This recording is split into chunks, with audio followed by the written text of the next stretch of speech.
Oh man, okay. This is the low-tech part. Oh wait,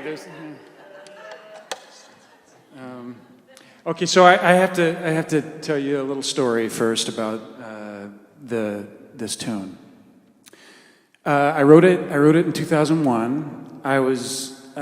I'd been on the road for about 3 years, I think, with Fame or something like that, and I went up to visit my dad in Oregon, and then I decided I need to get back down to Vegas and work. Hi, Megan. How you doing? So I loaded up all my stuff in the back of my in a trailer, and I was dragging a trailer, and my brother had all the rest of my stuff in the back of his truck. We drove down to Hawthorne, California, or not California, sorry, Nevada, and so we stopped. We split the trip up, right? So we stop in Hawthorne, Nevada, and we stay the night, and we get up in the morning, and my brother's watching golf on TV,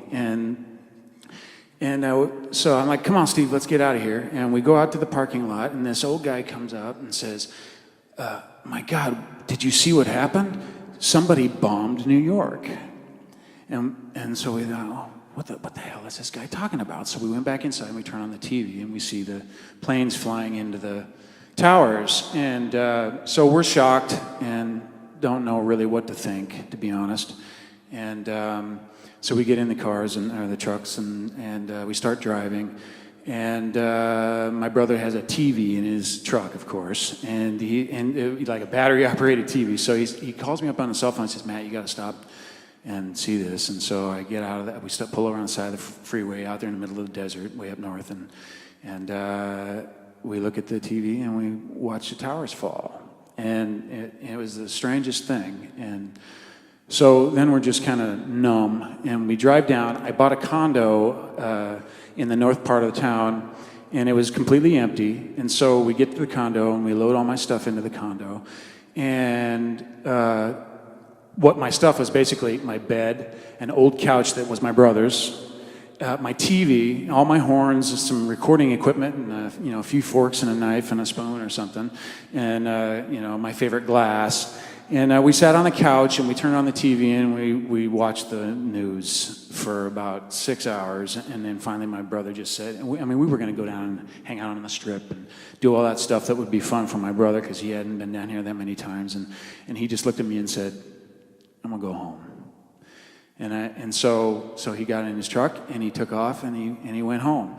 And so there I was, sitting on a couch, staring at the one other thing that I had, which was this little round coffee table that had been in my parents' house since I could remember. The fact is there are teeth marks in this coffee table that were from me. And it's a coffee table that sits about this high. And it's a strange little coffee table designed based on some South American thing that my parents thought was cool. It was very 70s. It had about 20 legs on the bottom of it that were like little dog legs, little boomerang kind of shaped legs, right? So when it would get loose, the table would actually turn and get lower and lower and lower, and pretty soon, it'd be on the floor. And so I'm sitting there kind of dealing with the fact that there's no work in Vegas. I've just moved back here. 9/11 has happened. What the hell am I going to do? So I go down to the Guitar Center, and I buy a 4-track. And I had a condenser mic, this little clip-on mic for my saxophone, and I thought, okay, well, I'm going to write some tunes. So the first tune that I wrote was a tune about this little round table, and it's called The Round Table. And so it's not a happy tune, so I'm glad you're laughing now. But I'm going to precede this tune with a little ditty that I wrote based on this drop D tuning that I was working on at the time. Now, mind you, I'm not a guitar player or a singer, but I'll do the best I can here.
I'll try, but it's hard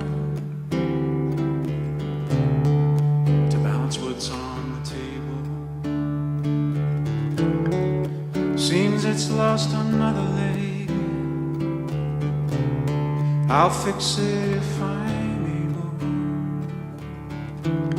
It twists and sings from the weight of life that seems together. From here and there the years go by, piled upon all that really matters. First steps around the table, back when life was so together. But standing gets much harder when exposed to the weather.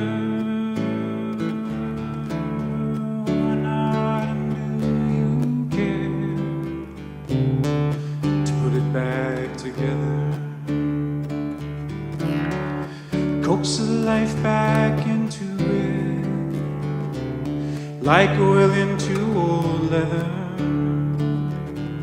I find that I can't find a reason, always the right day, wrong season. I can't taste life anymore, the reasons on the table.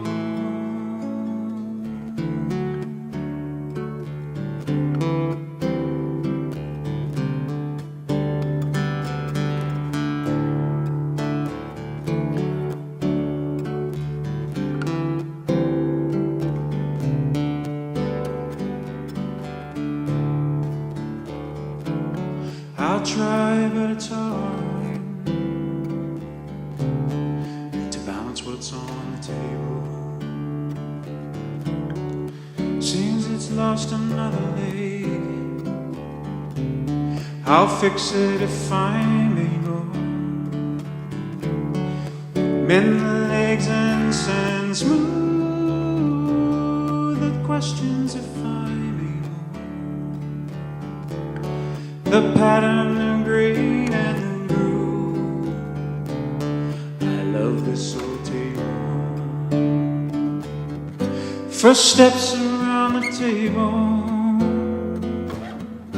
back when life was so together. But standing is much harder when exposed to the weather. Or not, and do you care to put it back together? Coax the life back into it, like oil into old leather. I find that I can't find a reason,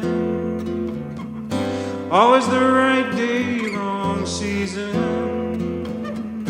I can't taste life anymore, the reasons on the table. I'll try, but it's hard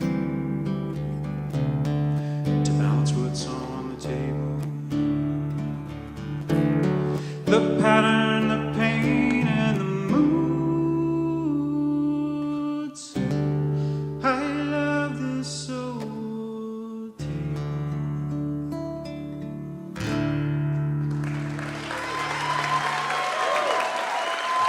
Thank you very much. Thanks, Keith. You're welcome. Matt.